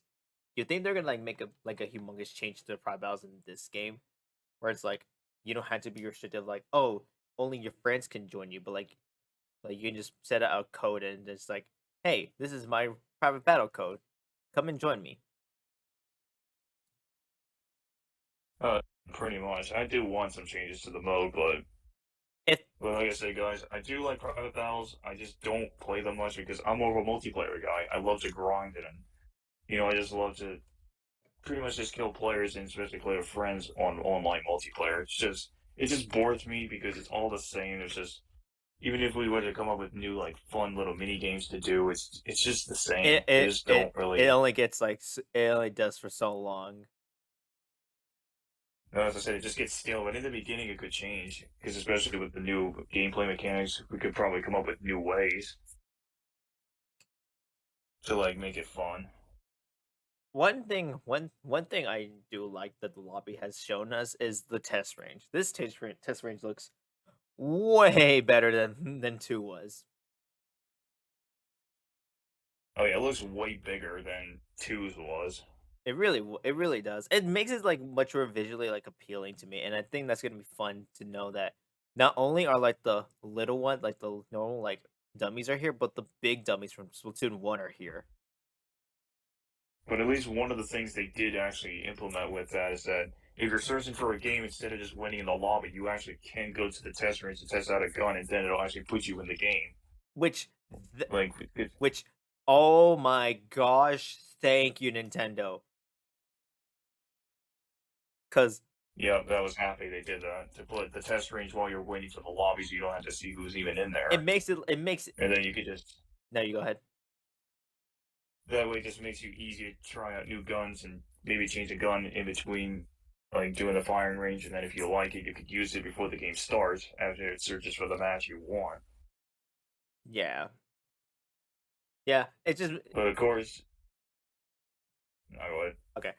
Yeah, the thing with like the thing that's like one of my favorite things in of like a few like multiplayer games like Overwatch. Like it just makes you like it doesn't like restrict you of like waiting too much. Like even in the first game, like you had like the little mini games on the gamepad to keep you waiting, so that you had to be too bored. Yep. You won't be bored. But of course, your favorite part is the ghosts in the firing range. Is that my favorite? I don't think it is my favorite, but my Oh, god. well, it's something good that you probably found real interest based on when I saw in your last video Oh that yeah, my the reaction reaction. from it was like off guard. Yeah, like it's like oh my gosh, I can actually join my friends anonymously. Yippee! But this was what I also wanted. My AK, hashtag suck my AK. I find that so funny though. Like Perfectly timed too. Yeah. I feel like that would be weird, just making the entrance. make an awesome entrance social like media this. conversation. Okay, quick fire round. What do you think of the first half of the direct? We're up at the direct where they showed like the customizations of the lockers and titles. I would say it was pretty interesting. I would find that sort of similar to like how like how like customizations like how they put the lockers in it. I was just like, how they gonna change the game? I was like, oh, it's like for customization, like see if you want to like have you and the other people playing it, including your friends, see your customizations to sort of your styles. I'd say it was somewhat decent, almost close to like some people said they wanted to part. This either way, it was still worth it. Yeah, Oh yeah. oh, heck yeah. I'm guessing like we all have like similar opinions based on like our experiences with Splatoon. Like Shy, like what's your like experience with Splatoon? Like have you played the first two games of at all, or what have you been doing? Yes, I played the first two. All right, cool. All right. Yep. Yeah, because Igneous here is the only one I think in our server that's played two but not one. I might be wrong though. I mean, Because I played two before I met you guys. Fair enough. I meant like long ago after Splatoon 1 came out. Yeah. Yeah. Okay. So Yeah. But that was like years. By the way, I still played the first game. Yeah, can we just say I sure would miss it. the one of the wildest things I always like thought like from the direct is like the most like shocking to me and the most funniest to me is that card game that we're getting. So we'll get into Yeah, that more in a bit. the tabletop battle cards. We'll talk more about it in a bit because right now we're on catalogs. Catalogs. I was already not really like finding out why I was like finding out. Yeah, and everybody's getting a meme about saying, yes, I know the Inkling is finally dabbed. Yeah, you can't at me at it on Twitter. Like everybody's gonna post memes about why is this Inkling dabbing in the catalog? Beats me. I don't know why they put that in there, but I guess it's a new pose for show. I don't know. But I was already not really finding like anything. I wouldn't be special with catalogs, but I'm glad they're like doing this rotation of every 3 months throughout the course of the end of this year, going into 2023 and 2024, is quite a good interest that you can get new catalogs every 3 months. Which is, yes, it's long, but I can assure you that making a new catalog is pretty good for every 3 months of new seasons. And also like So I guess it's like a seasonal thing. it also like reassures me of like the thing we were talking about earlier that that we have no idea how long this game's going to be supported for, Well, according to that, if the catalogs are being supported for 2 years, it could stay up until 2024. which is not that bad. Honestly, it's not a bad timeline, but that's only with the catalogs, and I'm more interested about the Splatfest, but we'll talk about that in a bit. But now we get to the mini game. Dev card game. the first thing that pops into your mind is this Tetris? Until you see the cards and realize, oh my god, you can now use the cards to actually think you're using the weapon in like a kind of like an 18-bit like sort of centric, and you're trying to actually basically make it like a mini turf war, but in like 8-bit. Is this a Yu-Gi-Oh? But Now, if you're a card collector, good luck collecting all of oh them. god, yeah, I don't think so. Like, Shai, are you gonna do that mess? Like, collect every single Yeah. card in the game? Not that I would be busy splitting them. Because of course you do get the starter deck at the start. I mean, yeah, if you're a card collector, that's Yeah, I actually know. pretty cool and all, but it just never really made sense to me about like because I know if in case you guys don't know, Lal really loves Tetris, so this could be a good little thing for him if nobody else is wanting to play like multiplayer or something in the Yeah, game. So it's a pretty. yeah, it's like a really really unique puzzle game. Like, I would actually be interested in diving into this game a bit more, but like at the same time, it's like I don't know how it's gonna work because it says it's also competitive, so it might be get to a point where it's like I might be doing well, but then like I meet that one player and he's gonna kick my ass. But I feel like it's like I don't know if this is like an online centric mini game like Oh game for yeah, the for Splatoon, but I cannot Probably say for so. sure if it's online or it could just be local for like people that just don't have friends online, just could do something in their spare time until someone gets on eventually. Mini game. Shy, But I could be wrong. Shy, what were you gonna say? Hmm? What were you gonna say, Shy? Oh no, I wasn't saying anything. Oh, okay. Okay, now we get to the most interesting mode that's been fixed up since 2, Salmon Run. Well, let's just say that it has made a big progression, but Yeah, I don't know. It's people saying too it was mediocre, yeah, but unless you're like a hardcore Salmon Run person, this is the mode for you. yeah. Now they actually made Salmon Run like 100 times more difficult. Now, from the looks of it.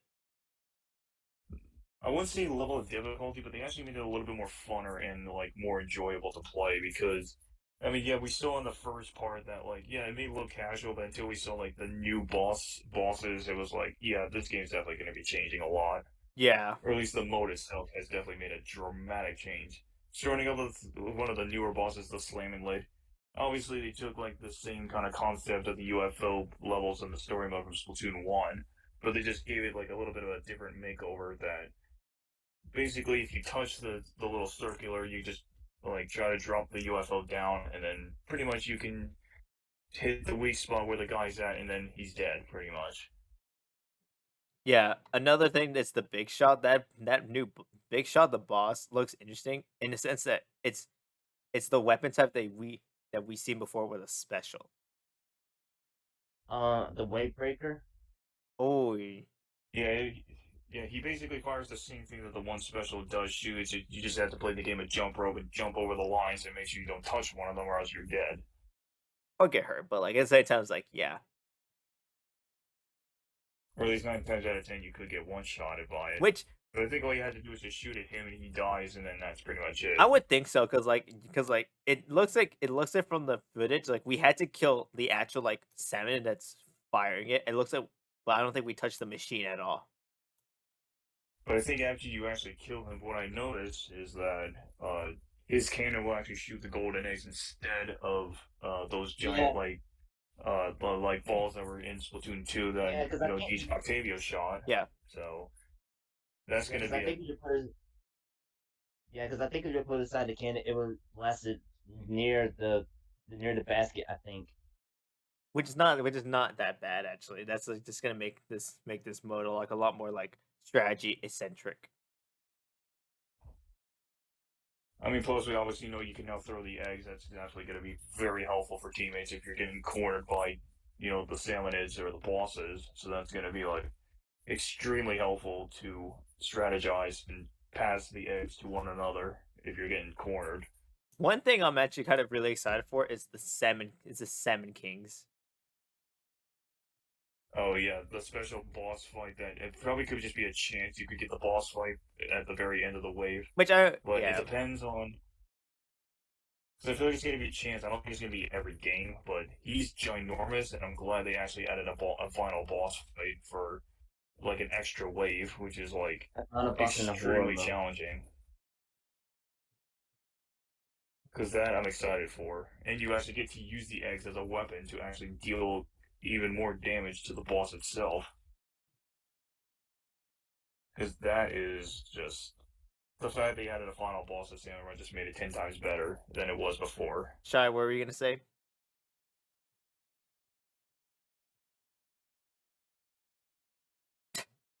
Is Shy not gonna speak? Cool. Thanks, Nintendo. I guess he I didn't got say nothing. that. I got nothing to say. Okay. And especially Big Run. This is what piques my interest. What does Big Run even mean? Does it just mean like they just charge quicker? Like it spawns No, too fast? no, because bid run. I think when they said for bid run, it's in like when the sim has go to like go to fade the city when the Inklings and Octolings live. So on the stage I think the stage we're at where's Wahoo World when the sim has started attacking, Yes. and they Hmm. say they appear once a few every month. Hmm. Which I'm guessing it's gonna be like one of those like things like it's kind of like Splatfest where like it's gonna be like a special event like one weekend or some crap like that. I don't know Perhaps. because they can't And of course, because I don't think because it would be a bad move on Nintendo like for them to do like once like exactly like one day a month and then like just never see it again for like another month. Like if they said like as like a week or even a weekend or even hell even a week, I feel like that would make them make Big Run interesting in a sense that we're gonna get like something new for Salmon Run. yep. Next, But yeah, who knows? who knows? Who knows? And of course, the big hot spicy thing we've been wanting, story mode. Oh my god! Like I had no idea I got thrown off Agent 3. It's alive. I thought like they were gone. Like Agent 3 was totally gone and wiped out. But how could Agent 3 survive? Like it doesn't make any sense why Agent 3 is back. Like I Yeah, thought we were gonna get a new agent after Agent 4. like Agent 5. In a technicality, yeah, but I was also glad Cuttlefish is back because I mean we can't really have a Splatoon game without Captain I Cuttlefish. mean, come on, yeah. I feel like he's been a staple at this point. No, but I mean, you would never want to say no to Captain Cuttlefish when the story mode appears. no, but I'm thinking with the way how this story mode looks like, it's gonna play very, very similar to how Octo expansion was, and that is gonna be awesome because Octo expansion has that weird things like it was fun, but it wasn't like too easy like the first campaign was. And then, of course, the goats, Callie and Marie, are back. Oh my Like, god, back as the main Yeah, they're story back, mode side they're characters. back and better than ever. Because I know we had the little run in where Callie actually lost the final Splatfest and won, and now she was possessed and pretty much took it in a radical direction with the story that was now up to you to save her. But, and then, reunite the Squid Sisters together. But taking this back, taking this forward after the events of Splatoon 2 now actually gives us more of the lore into the game that uh, is now going to put us with. Yes, I know you can correct me about this wording about Return of the Mammalians or Mammalians, whatever you want to call it. Mammalians, yeah. yeah. It's But I'm just saying this is going to be interesting it really is. for, especially with the fact that now the Octarians have now gained a new kind of centric like look to themselves, where now they have fur, which is kind Yeah, of they unknown have the why they have hair fur. for some Same with the reason. Octolings we saw in the picture. Why do they have fur, and why does their goggles actually look like it's a psychedelic s kind of look to it? Yeah. But my god, I mean, I like the Octarian Octolings' new looks. I think they look incredible. I mean, people are skeptical about it, but I like them. Kind of And makes them some a little people more said, human. and some people said they were excited to see like how little Buddy do in action. Oh yeah, the fact that you can throw the little buddy at a target, like this rotating target, and To be honest, though, from some of the things I've been seeing, I see they take some elements from auto expansion. I just noticed that. Yeah, they've taken more of like the eccentric level progression that was in Octo expansion, which it was. Well, just saying for the fact that you got, no, go ahead. Yeah, I think you're gonna say that there are specific missions like you had to use certain specials and certain weapons, which I think that's gonna put the campaign on a bigger scale than Splatoon 2 was, because with Splatoon 2's campaign, it only showed you the how to use the base weapons, and even most of those are passable with all of them. This one is more like focusing on like certain weapons that you may not have been have not used before, or like you're not used to. Yeah, So 100%. it's so- And plus, I mean, because you obviously see the time limit that was on that one sequence. That I think this is gonna be like a little, not really time trial, but like I guess like a race to the end within a certain time limit, like how it was in Splatoon 3 in certain, tracks that have them from the train. So this is gonna be quite an interesting thing with the elements of auto expansion put into Splatoon 3 story mode in my favor. I really hope though that the story like plays it out though. While the gameplay may look amazing, it's just what is the story gonna be? We won't know for sure with the lore. With the lore of the And my only hope is DJ Altavia won't be the main villain again. Well, from what we can tell, I think he probably will be.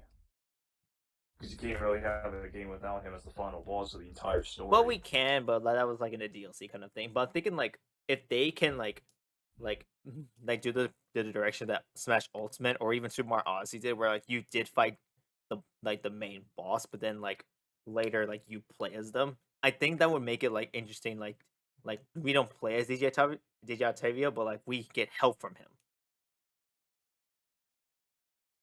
Yeah, That perhaps. would be We could see about that would that. really be a fun thing to the story, and it would really make Splatoon 3 like different from like Splatoon 1 and 2. Like it's like, hey, look at this big boss you've been fighting for years now. Now he helps you. Yeah.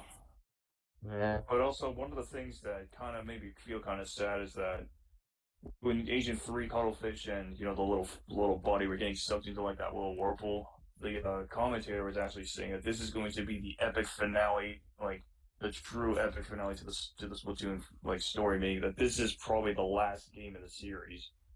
Like Splatoon 3 is the true final game, and there's probably going to be no Splatoon 4 or like some other spin off of the game, but like I think they say that this is it. Like this is the where everything ends off for good in the story mode and probably the game itself. Which I'm not that mad at, because think of it this way: like if we kept getting like Splatoon sequels like every single time like a new season comes out, I think at that point it would get a bit stale. Yeah, for sure. It would get a little stale, but at some point there always had to be a certain sequel that has to end it all. And like Like no doubt. like and then like a sequel that's like can like end it all. Like it's the biggest like the series has ever been. Like I would not even be surprised if Smash Ultimate is the last one, because at that point, how can you top Smash Ultimate? Or hell, even Mario Kart 8 Deluxe with the DLC with it. I'm thinking that's what Yeah, I think it's that's how they're gonna go with true. this game. Is like they're gonna go all out with as much content as possible, that and ideas that couldn't happen in the first two games as much as possible. So that way this can be like the perfect send off like the very last game in the Splatoon franchise. And honestly, I would not be that mad or sad. I would just be like, I love this series, and I'm glad I was on the train when it started and ended. And, I missed the dream with the first game. I still grow many good friends, and of course, big time memories from the second and now into the third game when the 2 years of its cycle are done. Yeah, But of course, after we go into the story mode, which I know like everybody's ready for story mode. I know I am because I'm definitely going to collect the scrolls and then read them to see what sort of centric ancient stuff we could read about the creatures and anything that has to do with like humans and their timeline. Yeah. Because of course we do get a short glimpse of Splatsville itself, or like the map itself for like walking around to the shops, and good god, it's massive, twice as big as the last two Inkopolis maps. Yeah, yeah, because we get Twice more because variety. yeah, because we get the mailbox back. We got the food truck back. We are getting the show back. They're adding a new photo mode, which is I'm so happy about because like it's not limited to amiibo anymore, which it's awesome. Thumbnail. Thumbnail.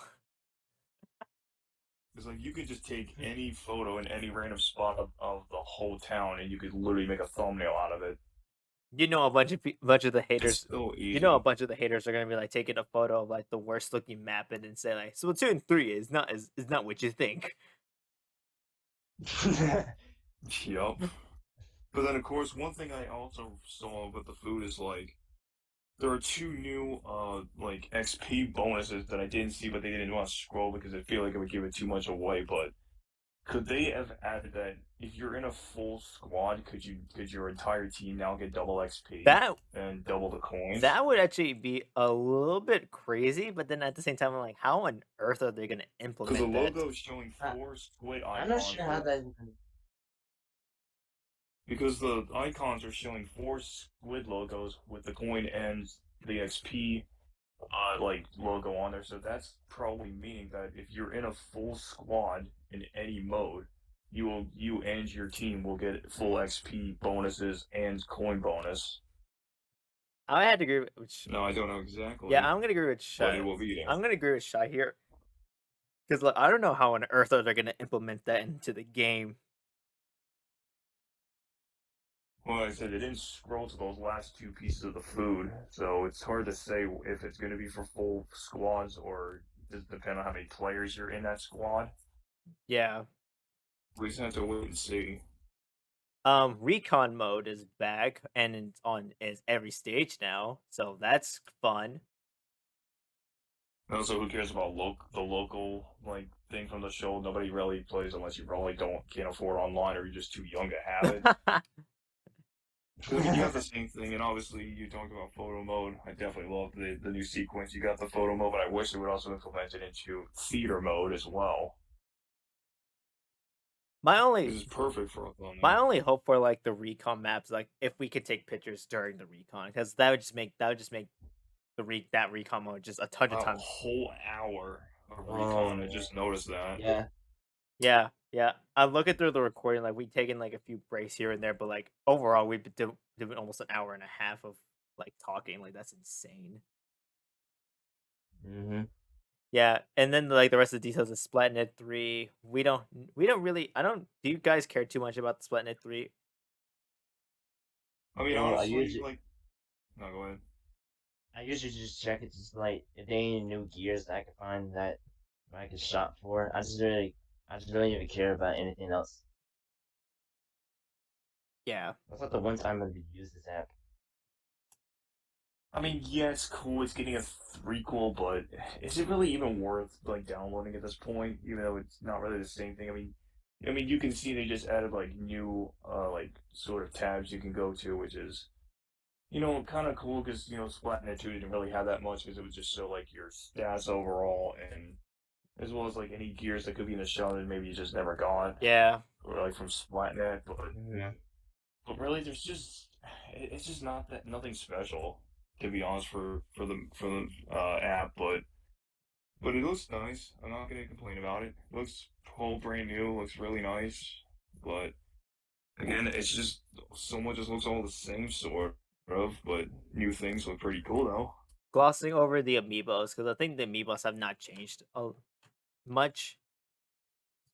I mean, we are getting the new amiibo, which I'm not sure if I'm gonna get them much because like it's that weird thing is like if I get too many Splatoon amiibo, like it's gonna get to a point where it's like, where on earth does this end? Oh yeah, definitely. But at least you also can see your photos on the app too, from like recent photos you took. That's true. That's true. Yeah. We're now get But again, yeah. We're now it's yeah. not We're crazy. now getting into the part of the direct that is like I know a bunch of people are like, okay, it's expected. The updates.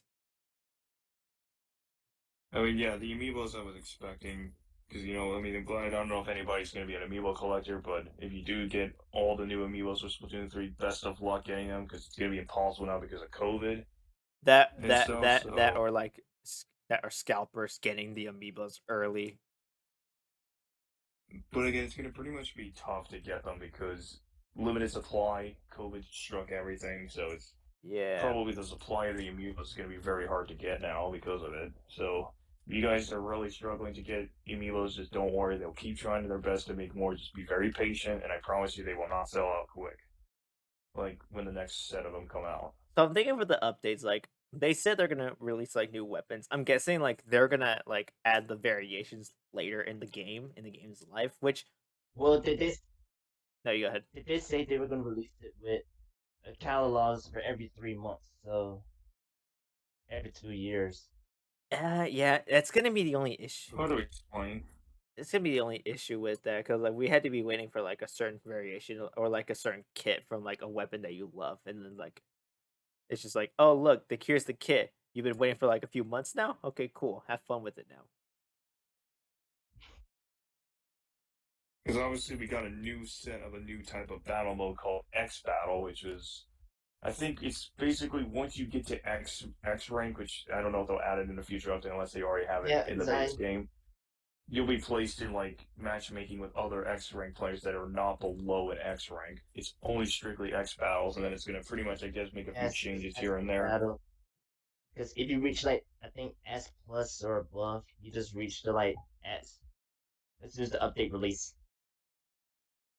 Yeah, Yeah, I mean it's just a new type of ranked mode that once you reach X, you'll be placed in matches with a bunch of other X rank players that you probably just have to be based on, I guess, power level, and then I think it's the same thing. You just try to keep your 2000 X rank, otherwise you'll be deranked back to an S plus. I'm You won't be able to participate in the mode until you can go back up. I'm thinking the only thing that would be weird with this because I read on the website that how ranked's gonna work is a bit weird in the sense that if you that it's gonna reset every month.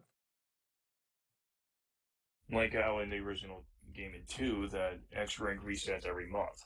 But in this one, for some reason, like if you're an S plus like 0 through 9, you go rank down to S plus 0, and if you're like above it, you go like S plus like 9 or 10. I think Which is totally fine. We'll see what they'll we'll do see. We'll see. if they choose to update it every We'll month. Yeah, we'll we'll see. see. That sounds confusing and like why and like a weird why would you do this to do to the competitive players? But at the same time, it's like I think it might be a mistranslation here and there. We're not sure. We'll see how the game is gonna work. Yeah.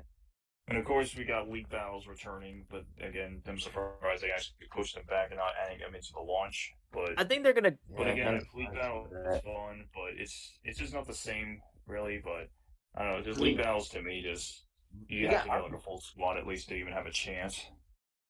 I mean we got Arcade Battle open. I mean that's almost like the same as League Battles, but except you just like leveled up your rank, but not like going for the highest score. Yeah. Well, that's kind of how it was in 2, is that you're only just trying to get the highest, like, I guess, power level to see how far you can go, and you can keep gaining more power Yeah, points. they aren't, and So that's probably yeah, possible. Anarchy Open is basically like the Splatoon 1 version of League Battle. Because in League Battle and Splatoon 1, it was just like you all like are different like ranks, and then like if you win, you get points based on like your rank. Yeah, could be. We just have to wait and see how the modes will be once they provide more details of when the update drops. Also, can we just say that we're getting DLC for 3, even though the game's not even out yet, which is crazy to me. Well, what is strange is it only just one DLC just based on how it's saying it? Like, could we get more than one this time, or are we just only just going to get what we have, which would be just Octo expansion, with just one DLC? I'm guessing it's gonna follow the same logic I don't know if this is gonna be a good like analogy, but I think they're gonna follow the same thing like with Breath of the Wild did, because what Breath of the Wild did with their DLC, like yeah, the game is complete most of the time, but like the DLC added a lot more challenges to like the game. It does like more items for you to collect. It was just like more of a thing for you to explore the game more and like to see the story. Yep. And then plus, I will say this though, those silhouettes do look oddly Oh, they familiar. kind of do. Like, do you think Mhm. you know who they are? I don't So I know. mean, that crown could be a big giveaway to one person. And same with those, with that hair from the Octo. I And I I think we don't already know who they I are. don't know, man. We just have to find out when it launches. I don't know, my friend. I mean, Pearl and Marina question mark Question making a mark return. agent.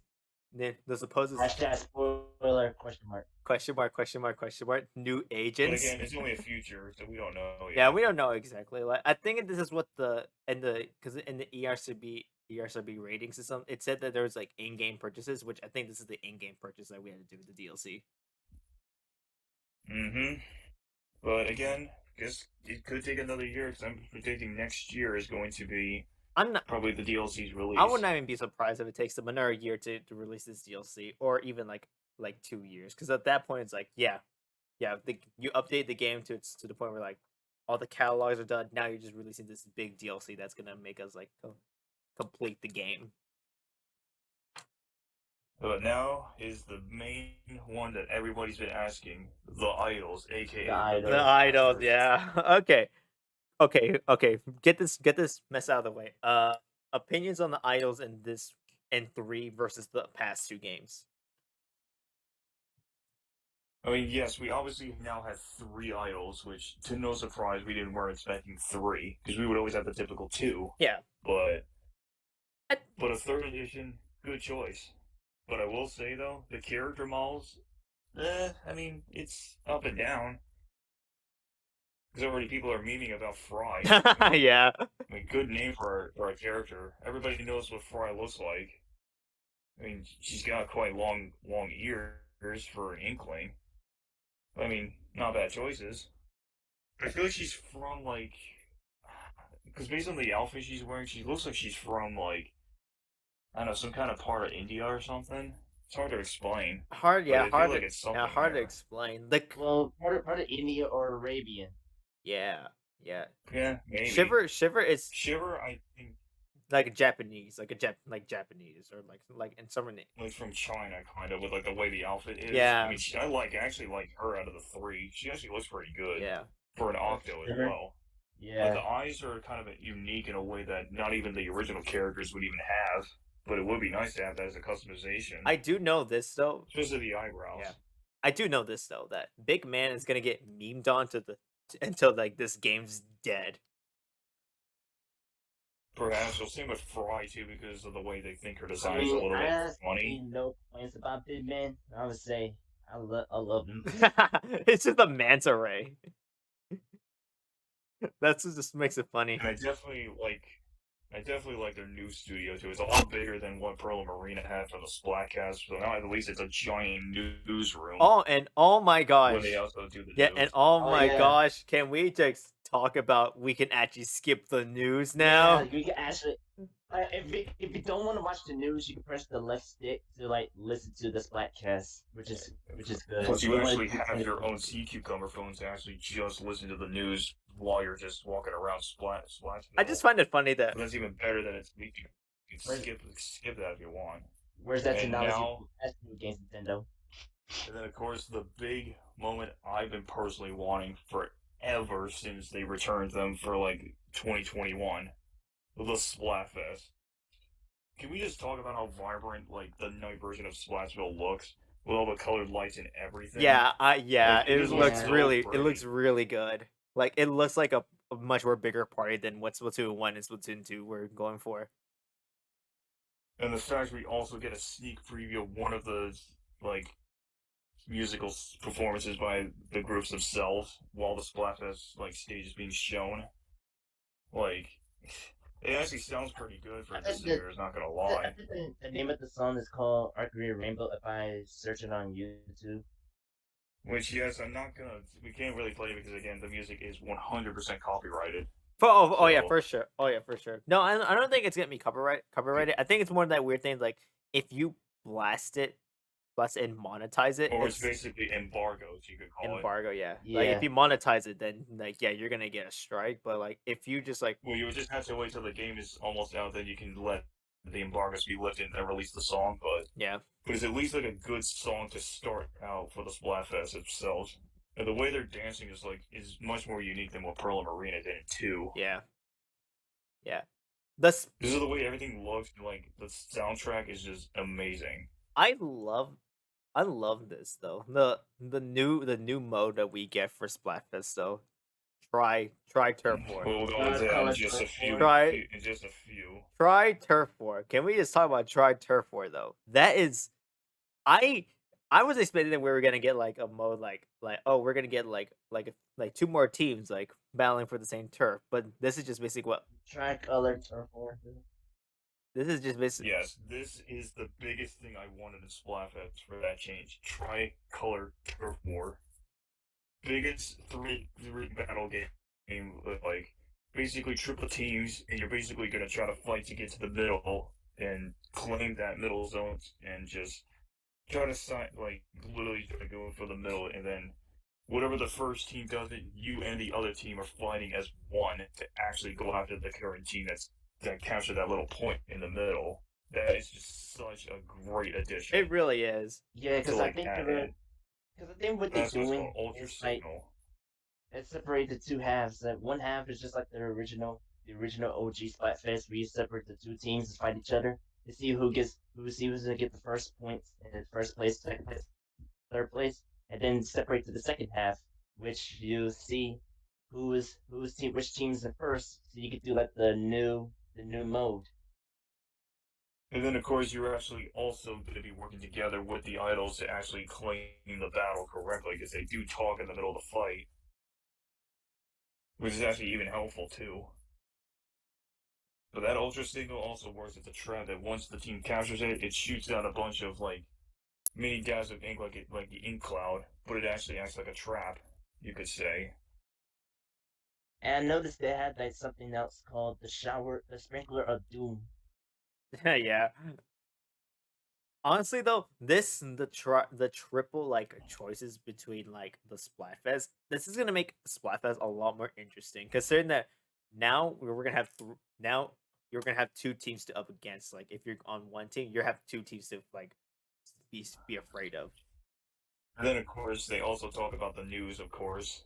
You know, Deep Cut's talking about the news. I mean, obviously, you can now skip the news unless it's just new stuff you want to talk about. Yeah. Which, that's all I'm just going to do for the news part is just, if anything's new, like for updates wise or breaking news, obviously, I gotta But the watch it. biggest And news of course, station, the big part is the world premiere Splatfest around the 27th of this month in a few weeks. I'm ready for it. Same. within the next 2 weeks.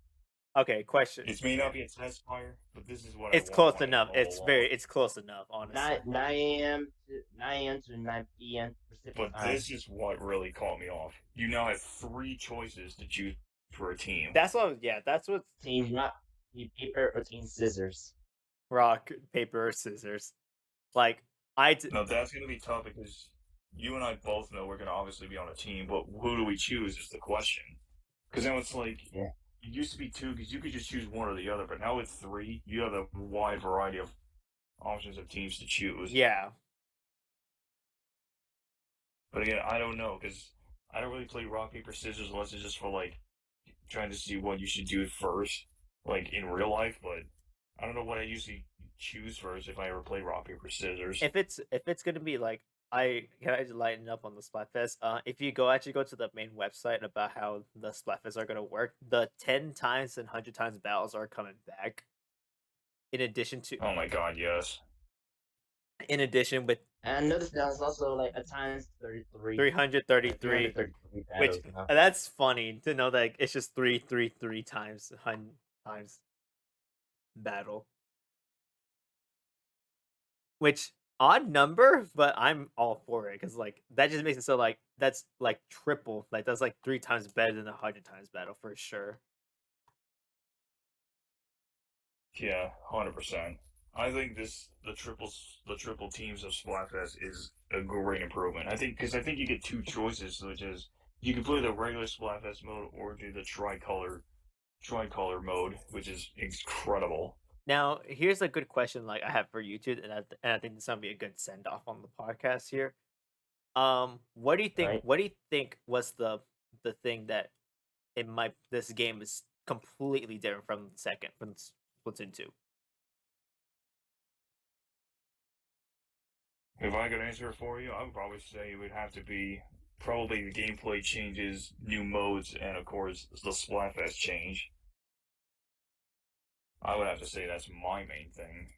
Yeah, yeah, because like I remember when I was on a SR2 dude's like live stream, like he was asking like what like how many people were worried about Splatoon 3, and like no, like barely anybody was worried. Like everyone was like, "Yeah, we're not worried. We're gonna have a lot of fun with this." Yeah, It's more like the casual people that's like it gets me worried because I have a few friends who are casual players of Splatoon, and even then they were like, "What's the difference between 2 and 3?" And this was before the direct, and I was like, no idea." But now like this direct like solidifies like what is like completely different from like 2 and 3. That if 3 is like the most definitive like version of the game. Yeah, I would for sure. Yeah, But yep, yeah, there's just so much for Splatoon 3. This game's probably gonna definitely take Splatoon 2 off the grid. that or it's gonna be on par with it because like the thing with Splatoon 2, it had like a 5-year sales cycle. We're not sure how 3 is gonna handle, but considering that there's more people now who have a Nintendo Switch and they look at Splatoon 3 and they're like, "Oh, I might get this. This looks like a lot of fun." Then I think we don't have to worry about too much about sales and it being a big success.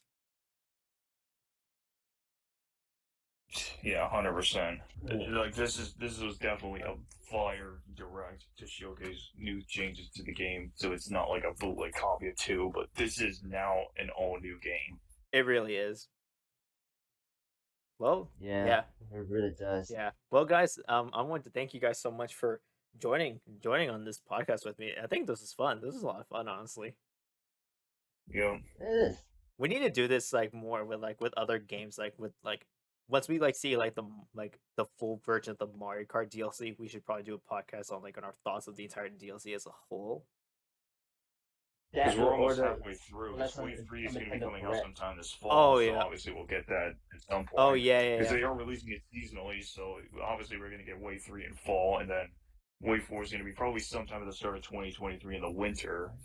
Yeah, of course. So it's obviously every Yeah, few months they're going to release it seasonally. Yeah. Yeah. We can do like other games here and there, like or even like when a Nintendo Direct is up, we can talk about our thoughts about the Nintendo Direct. Because we obviously know that like the next direct, I do expect hopefully like GameCube games getting ported over to the Switch because it does deserve to be in there. To be fair, I think it deserves it. Even though there's going to be no like C stick kind of sort of thing, you could just probably just use like the right stick on the Pro controller or something to like control that. But Well, I don't well, know. There's so much they could do with the yeah, GameCube games. I mean, considering that Nintendo has not like stopped slowed down on the on development or even like sales of the Switch, I don't think we're gonna see like I don't think we're gonna like see like the system like slowing down or even like hear them saying like we have new plans for a new system like anytime soon. Honestly, Maybe not for another couple of but years, yeah, but yeah. I have my doubt. I have my feelings that we are gonna see this during like 2025 because I think having almost like 10 years of like a system that's kind of long for a system. Like now if I would be surprised we get there if they don't do it, then it just goes to show that that the Switch yeah, I that the think Switch was like the most like game changing system ever in gaming history. that probably would just end up being probably extremely like super long but good. It might even I just hope that the Switch dethrones the DS because the DS was lovable, but dang it, the Switch is one phenomenal system. You know, mm, but it's high time that this is the year of Splatoon 3 for the next 2 years. Oh yeah, for sure.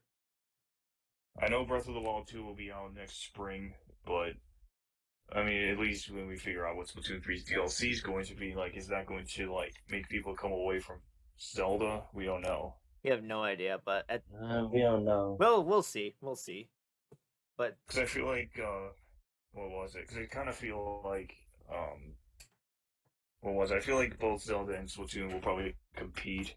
Not just being like top of the box office, but compete to see if the fans will play this more or this more. yeah, that's always gonna be the big debate between Nintendo titles. Like, are the fans gonna play this one more than the other one? But still, I mean, again, it's all opinion based. Whatever you play, is all you. Yeah. Well, guys, thank you very. Yeah. Well, yeah. Well, guys, thank you very much. Hope you guys get some rest or whatever you guys are gonna do for the rest of the day. And I hope you guys see you soon. And also tune into Lalo's next big, kind of like sort of. I don't know if you can't really do a live stream, but we might plan to do a live stream as a big final goodbye and probably like a final private battle in Splatoon 2 to say kind of a long farewell before Splatoon 3's release. Well, considering I got the Discord fixed up and that I can actually try to capture like stuff on the OBS with my Elgato, I think I could do that. Oh, a lot of money. Oh yeah. Yeah, Wait, but definitely tune into his channel to be going for an upcoming live stream for a kind of like a tournament centric private battle as a final goodbye to Splatoon 2, like saying goodbye and kind of like taking a trip down memory lane of the game and. You know, just we're not gonna really. I mean, we probably want to go for space though, but it's not gonna be over. Us playing Splatoon 2 before we even thought about playing Splatoon 3 at midnight, I guess. Oh my god. Indeed. But yeah, just definitely tune into his channel if you guys want to see it. Well, guys, that's might be the podcast. I hope you guys enjoyed it. If you did, leave a like and subscribe to my channel. And I don't know if you two have channel. I know Igneous does, but Shai, do you have a channel? Yeah, I do have a channel. All right. Just send me the links to you guys' channels, and I'll put them in the description once I upload this sucker. Yep. But anyways, hope you guys enjoyed, and I'll see you guys later. Bye. Bye.